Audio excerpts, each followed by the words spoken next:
Our next guest is going to be a very special guest. She traveled here from Houston. Miss Thanh Nghie is a Vietnamese blogger, an activist committed to defending human rights and national sovereignty.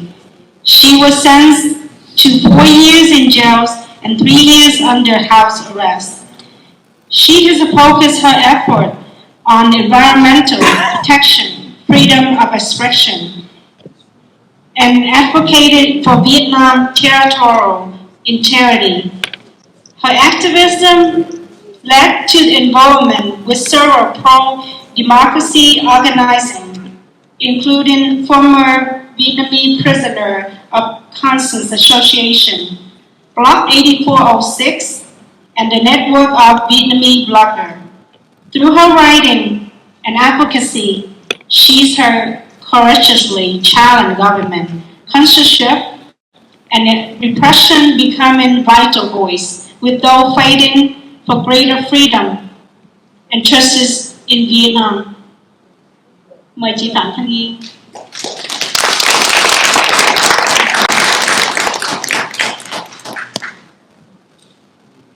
Good afternoon. Sorry, I don't speak English, so I will speak Vietnamese. Kính thưa quý vị, 2 năm trước, vào tháng 4 năm 2023, gia đình tôi đã đặt chân đến miền đất tự do này nhờ chương trình tiếp nhận người tị nạn chính trị của chính phủ Hoa Kỳ. Hôm nay chúng tôi vinh dự có mặt ở đây với tư cách là nhân chứng, là nạn nhân của sự đàn áp không ngừng nghỉ tại Việt Nam. Tôi và chồng tôi là anh Huỳnh Tú, là hai trong số ít những người lên tiếng ở Việt Nam còn sống và thoát khỏi sự bao vây của nhà nước Cộng sản Việt Nam để tố cáo tội ác. Nhiều người trước và sau chúng tôi đã chết trong tù hoặc trở về với bệnh tật, bị bao vây kinh tế và luôn luôn bị khủng bố. Em chồng tôi là Huỳnh Văn Trí đã bị giam cầm suốt 14 năm và đã qua đời chỉ 6 tháng sau khi ra tù vì bệnh AIDS. Cai tù đã cố ý cùm chân Trí bằng chiếc cùm còn dính máu và thịt của người bạn tù nhiễm AIDS trước đó. Đó không phải là sự cẩu thả, đó là một hình thức giết người có chủ đích, tinh vi và tàn nhẫn. Khi tôi đang nói ở đây, bạn bè tôi, rất nhiều người vẫn đang bị giam cầm. Có người phải ở tù lần thứ 2, có người đang phải chạy trốn, bị nạn ở đâu đó. Tất cả họ đang đối mặt với hiểm nguy và có thể bị Hà Nội truy bắt bất cứ lúc nào. Thưa quý vị, có thể quý vị đã được nghe về các cách báo cáo về vi phạm nhân quyền và tình trạng ngược đãi tù nhân lương tâm tại Việt Nam suốt nhiều năm qua. Nhưng vượt xa tất cả những chi tiết được kể lại về sự đáng sợ và sự tàn bạo mà cả thế giới được biết, vẫn không đủ ngôn từ để diễn đạt hết những câu chuyện đầy máu, nước mắt và cả xác người với sự tàn bạo của nhà cầm quyền Cộng sản Việt Nam. Có người đã phải tự hủy hoại thân thể của mình để thoát khỏi sự chịu đựng đau đớn trong nhà tù với sự bỏ mặc không chăm sóc về y tế của trại giam. Đó là trường hợp của người tù chính trị Phạm Xuân Thân. Ông đã gần 80 tuổi, bị giam cầm hơn 20 năm nay trong nhà tù Xuân Mộc Lộc với bản án không có ngày về. Đã có những người lên tiếng vì công bằng xã hội, bị bắt giam đã chết một cách đáng nghi ngờ trong nhà tù như thầy giáo Đào Quang Thực, nhà báo tự do Đỗ Công Đương, ông Huỳnh Hữu Đạt, mục sư Đinh Diên, ông Phan Thanh Ý, ông Phan Văn Thu và một số người khác. Công an Cộng sản Việt Nam áp dụng việc tra tấn có từ thời Xô Viết mà nay đã nâng lên những mức độ cao hơn, như đưa người vào trại tâm thần, cưỡng ép điều trị với những loại thuốc không tên, không bản án, không bệnh án và không có cả tên bác sĩ chịu trách nhiệm. Chúng tôi và thế giới có danh sách dài của những người như vậy. Đó là nhà văn Phạm Thành, nhà báo Lê Anh Hùng, ông Nguyễn Trung Lĩnh, ông Trịnh Bá Phương, bà Nguyễn Thúy Hạnh. Đáng ghê sợ hơn là vô số những tù nhân vô danh khác đang chịu những bản án bí mật khắp đất nước mà không biết khi nào có thể nhìn thấy ánh sáng tự do. Để duy trì sự cai trị, chính phủ Việt Nam ngày càng gia tăng việc bắt bớ và sử dụng biện pháp ngược đãi hết sức tinh vi nhằm thực hiện chính sách hủy hoại các nhà bất đồng chính kiến trong tù lẫn ngoài đời. Thưa quý vị, chiến tranh đã kết thúc tròn nửa thế kỷ, nhưng người Việt vẫn phải đi tìm tự do bằng máu, nước mắt và bằng chính mạng sống của mình. Năm nay, cộng đồng người Việt Nam tại hải ngoại kỷ niệm 50 năm ngày gọi là Quốc hận, ngày chế độ Việt Nam Cộng Hòa bị quân Cộng sản xâm lược và hủy diệt. Đã 50 năm, nhưng chế độ hôm nay vẫn giữ sự thù hận, căm ghét với những gì không còn tồn tại. 8 năm trước, ngày 2 tháng 5 năm 2017, ông Nguyễn Hữu Tấn, một công dân ở Vĩnh Long, đã bị vây bắt chỉ vì công an tìm thấy trong nhà ông có một tấm vải màu vàng mà họ cho đó là hình ảnh của lá cờ Việt Nam Cộng Hòa. Nhưng thực tế thì đó chỉ là vật liệu được nhà sản xuất thiết kế ra để trang trí cho những lon nước giải khát. 2 ngày sau, công an thông báo ông Tấn đã lấy dao tự cắt cổ và chết trong nhà tù không lý do, và chính công an cũng không giải thích được cái chết này với gia đình của nạn nhân. Việt Nam trên bề mặt là phát triển kinh tế và các mối quan hệ ngoại giao khéo léo, nhưng bên trong người dân phải sống trong nỗi sợ hãi triền miên. Chúng tôi đặc biệt quan ngại vào dịp 30 tháng 4 năm nay, nhà cầm quyền Cộng sản Việt Nam đã tổ chức diễu binh trọng thể với sự tham gia của Trung Cộng như một hành động tri ân sự hỗ trợ của Bắc Kinh trong chiến tranh, và cũng là lời nhắc nhở với cộng đồng quốc tế về sự đoàn kết giữa hai đảng Cộng sản. Việc chọn kỷ niệm ngày Quốc hận bằng một màn phô diễn vũ lực chung với Trung Cộng không chỉ là một sự khiêu khích mà còn cho thấy rõ lập trường của Hà Nội. Họ không giấu giếm sự thần phục trước Bắc Kinh, kể cả về mặt biểu tượng và chính trị. Việt Nam và Hoa Kỳ đã thiết lập quan hệ đối tác chiến lược toàn diện, một bước ngoặt được ca ngợi là lịch sử. Nhưng hàng năm, không chỉ dịp 30 tháng 4, truyền thông nhà nước vẫn tuyên truyền lộng luận điệu chống Mỹ, tái hiện hình ảnh kẻ thù xâm lược và gieo rắc hận thù chiến tranh. Tôi tin đó không phải cách hành xử của một đối tác đáng tin cậy. Nhà cầm quyền Hà Nội cần đô la, nên một mặt kêu gọi người Việt hải ngoại về nước làm ăn, đầu tư, nói về hòa hợp hòa giải dân tộc, nhưng mặt khác lại gọi họ là thế lực chủ thù địch và tạo cớ trừng phạt bất cứ ai thể hiện quan điểm khác với chế độ. Tôi tin đó không phải cách hành xử của một nhà nước chân chính phục vụ nhân dân. Việt Nam muốn trở thành bạn với Hoa Kỳ, nhưng lại bỏ tù những công dân của mình vì họ chia sẻ các giá trị của Hoa Kỳ như tự do ngôn luận, tự do báo chí, quyền được phản biện chính sách của nhà nước. Nhưng tôi đến đây không để nói về chiến tranh hay lòng thù hận. Thưa quý vị, tôi đến đây để nói về khát vọng tự do, về lương tri và phẩm giá của con người. Tôi tin rằng chừng nào nhà cầm quyền Cộng sản Việt Nam còn coi những quốc gia giữ nguyên tắc tự do và quyền con người là kẻ thù, thì những quốc gia đó dù có đang bang giao với Việt Nam cũng đang bị coi thường, bị lừa gạt để trục lợi. Chúng tôi lên tiếng để đất nước mình có được lộ trình tự do, nhân quyền như quý vị đã trải qua và tranh đấu vì những nguyên tắc đó cho nước Mỹ.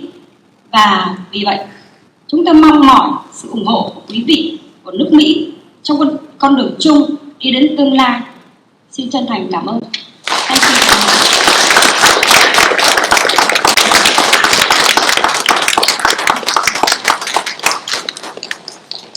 Thank you, Ms. Nghie.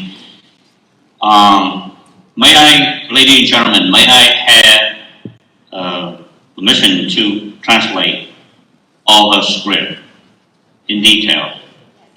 I'm sorry, it will take a little bit long, but please listen to all the true words, because there is no word better than coming from the victim himself. Ladies and gentlemen, 2 years ago, on April 2023, my family arrived in this land through the U.S. government political refugees resettlement program. Today, we are honored to stand before you as witnesses and victims of ongoing repressions in Vietnam.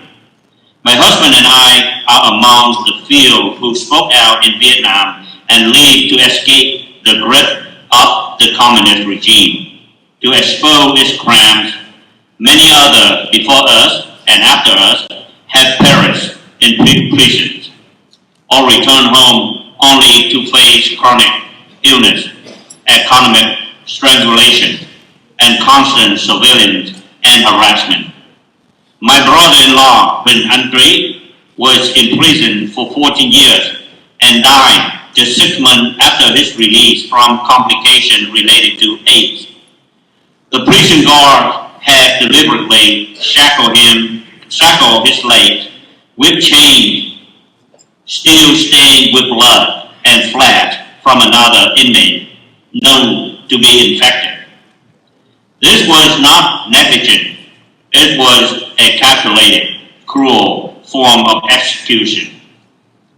Even as I speak here today, my friends remain behind bars. Some are imprisoned for second time. Others have fled into exile. All of them live under threat and could be hunted down by the Hanoi regime at any moment. You may have read human rights reports over the years detailing the abuse of prisoners of conscience in Vietnam. But what has been written, as horrific as it is, cannot fully capture the reality, the blood, the tears, the human remains left behind by Vietnam communist brutality. Some prisoners have had to mutilate themselves in protest against inhumane prison conditions and deliberate medical neglect. One such case is that a political prisoner, Phạm Xuân Thanh, nearly 80 years old. He has spent over 20 years behind bars in Sông Lòng prison with no release date in sight. Others who dare to speak out for justice have died mysteriously in custody. Đào Quang Thục, Đỗ Công Dương, Huỳnh Hữu Đạt, Đinh Diêm, Phan Thanh Thu, Phan Thanh Ý. Vietnam police applied Soviet-era torture tactics, now refined in more sinister methods, such as forced psychiatric confinement with unnamed drugs, no diagnosis, no responsible medical staff. We can name many subject to this horror. Writer Phạm Thành, journalist Lê Anh Hùng, Nguyễn Trung Lĩnh, Trịnh Bá Phương, Nguyễn Thí Hạnh. And then there are many anonymous prisoners held in secret, sentenced in silence, who have never again seen freedom or sunlight to maintain its grip on power. The Vietnamese government has escalated its arrest and refined its method of repression, systematically destroying discipline both behind bars and in everyday life. 50 years have passed since the end of the Vietnam War, yet our people still seek freedom with blood, with tears, with their very lives. This year's Vietnamese diaspora marks the 50th anniversary of what we call Black April. The day of Republic, Vietnam fell to communist invasion. Thought half a century had passed. The regime hatred for what no longer exists still endures. On May 2nd, 2017, Nguyễn Hữu Tấn, a resident of Vĩnh Long, was arrested simply because police found in his home a yellow cloth they claimed resembled the flag of former Republic of Vietnam. It was in fact a promotion fabric from a soft drink manufacturer. Tuesday later, the police informed his family that Mr. Tấn has slit his own throat and died in custody. offering no plausible explanation. Vietnam may appear outwardly modern, economically vibrant, diplomatically skillful, but its people still live in fear. We are particularly concerned that on this year's anniversary of April 30th, the Vietnamese authority will hold grand military parade with the participant of China, an act of framed as a gesture to gratitude for Belgian support during the war, and a symbolic reminder to the international community of the solidarity between the two communist parties. Choosing to commemorate the fall of Saigon, what we call the Black April, with the joint displays of military force alongside China, is not only provocation but a clear indication of Hanoi's position that they make no attempt to conceal their subservience to Belgium, both symbolically and politically.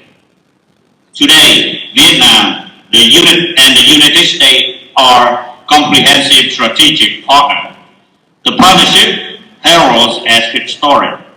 Yet every April, Vietnam state media still spread anti-American propaganda, replaying wartime narrative and reviving the image of the U.S. as imperialist enemy. I do not believe this is the conduct of trustworthy partner. The Hanoi government seeks American dollars. Its urge overseas Vietnamese to return and invest, bridges national reconciliation, yet still brand them as hostile force, and punish anyone who voices dissent. I do not believe this is the conduct of a legitimate government that serves its people. Vietnam claims to want friendship with the United States, yet jail its citizens for embracing American values. Free speech, free press, and the right to question those who's in power. But I am not here to speak of war or hate. I am here to speak of the yearning for liberty, the human dignity, and of moral courage. I believe that as long as Vietnam communist rulers view countries that uphold freedom and human rights as enemy, then those countries, even as diplomatic partners, are being deceived and exploited. We raise our voice so that Vietnam might one day follow a path toward freedom and human rights, just as you once did, just as you still defend those values for America. And that is why we ask for your support, for the support of the United States in this shared journey toward the future of liberty and justice. Thank you very much. Ms. Stephanie.